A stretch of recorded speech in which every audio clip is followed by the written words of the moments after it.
আমার নাম জসিম গাজী, আমি একজন রিক্সা ভ্যান চালক। আমি লেখাপড়া জানি না, লেখাপড়া কি জিনিস বুঝতে পেরে একটা কবিতা বানিয়েছি ছাত্রছাত্রীদেরকে নিয়ে। গত কত বছর যাবত ঢাকাতে আছেন আপনি? আমি অনেক বছর ধরে ঢাকা। কত বছর? আমি 96তে ঢাকা। রিক্সা চালান? রিক্সা চালাই, কি কিছু করতেন? রিক্সা চালাই, ভ্যান চালাই। আগে ছোটকালে কলকারখানা কাজ করছি, এই আর কি।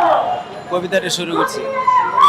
এই বাংলাদেশের মাটিতে হলো আমার জন্ম, আগে তো কখনো বুঝিনি আমি লেখাপড়া হবে এত মর্ম।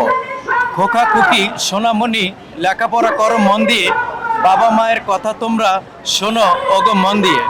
কলম খাতা বই খাতায় পৃথিবীর শিক্ষার খুনি, এই কথাটি বলে ময়মুরব্বীরা, আমরা সবাই শুনি।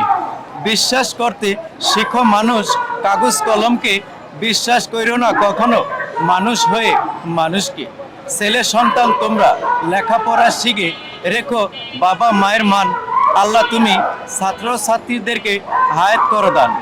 কাগজ কলম ছাড়া আমি বানাই কবিতা, মানুষের জীবন হলে একটি কষ্টের প্রতিযোগিতা। মানুষ লেখাপড়া শিখে স্কুল ভার্সিটি এবং কলেজে, আল্লাহ তুমি ভালো বুদ্ধিজ্ঞান দিও ছাত্রছাত্রীদের মাথার নলেজে।